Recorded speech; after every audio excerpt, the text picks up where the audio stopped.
Olá, bom dia a todos. Eu sou o professor Luciano, de Física, e estou aqui para poder mostrar um pouquinho para vocês os fundamentos de um assunto muito importante na eletricidade, chamado Lei de Ohm, né? A gente começa a entender a Lei de Ohm à medida que a gente começa a perceber o movimento de cargas elétricas. Nós aprendemos que cargas elétricas, né, são elétrons livres, né, que se propagam durante um determinado meio, e esse meio a gente vai considerar como sendo um condutor elétrico.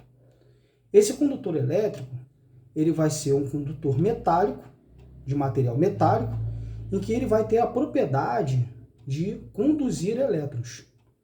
Para a gente poder entender melhor esse conceito, a gente começa a entender o primeiro conceito dos elementos principais que envolve a Lei de Ohm. O primeiro deles é a corrente elétrica. A corrente elétrica é um movimento, né, ou seja, o fluxo de cargas num determinado tempo. É como se a gente fosse fazer uma comparação com um duto de água. Se a gente tem, por exemplo, uma caixa d'água e essa caixa d'água está ligada em um cano, à medida que a gente, por exemplo, abre essa caixa d'água e a água vai circular sobre esse cano, nós vamos verificar que a água que circula nesse cano vai ser um fluxo de água que vai circular até a ponta do cano, onde essa água vai ter uma vazão. Então a gente pode entender, né, fazer uma analogia simples, né, que a corrente elétrica ela é comparada, né, para a gente poder entender melhor, a um fluxo de água, né?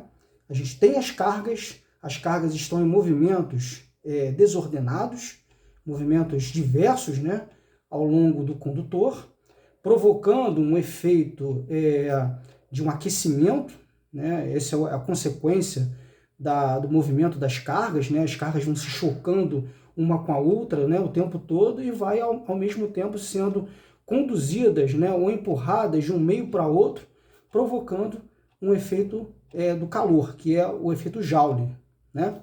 Então, a gente conceitua a corrente elétrica como a variação de carga, né, ou seja, o fluxo de carga, dividido por um intervalo de tempo, né?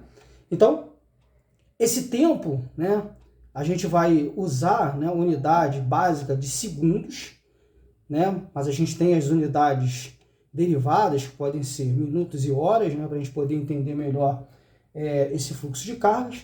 E a unidade de corrente elétrica a gente vai usar como o ampere, que é a unidade no sistema internacional, ampere, né? Então é muito importante a gente poder entender o conceito de corrente, porque a corrente elétrica ela é aplicada em diversos conceitos da física, né, da eletricidade, principalmente, né? Outro conceito importante para a gente poder entender é o conceito de resistência elétrica.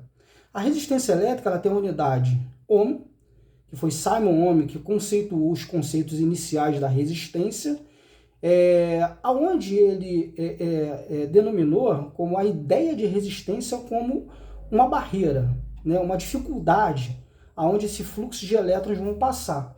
Então a gente tem uns conceitos que é o seguinte, para a gente poder entender a resistência elétrica. Imagine um determinado condutor, né, todo condutor tem resistência, todo condutor tem dificuldade à passagem de corrente, vamos chamar essa dificuldade de R, e esse condutor ele tem um diâmetro, né, que eu vou chamar de A, né?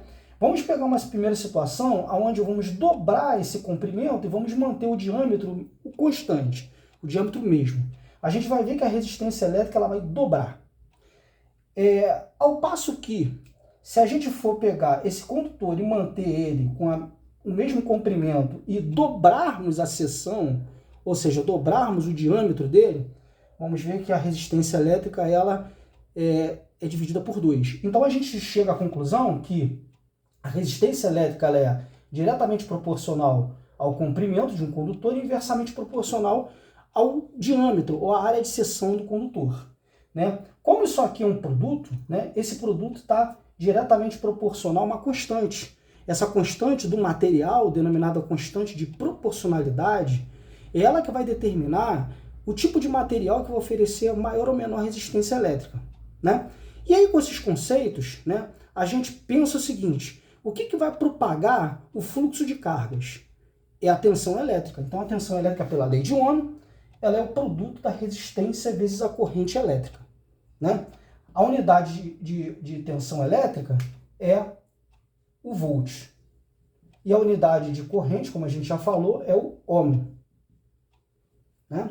Então, com essas três unidades juntas, a gente consegue enunciar a ideia de circuito elétrico. Então, o que é o circuito elétrico? É um condutor, onde nós temos aqui uma bateria, uma fonte de tensão, né? E nós temos aqui uma resistência, que é uma lâmpada.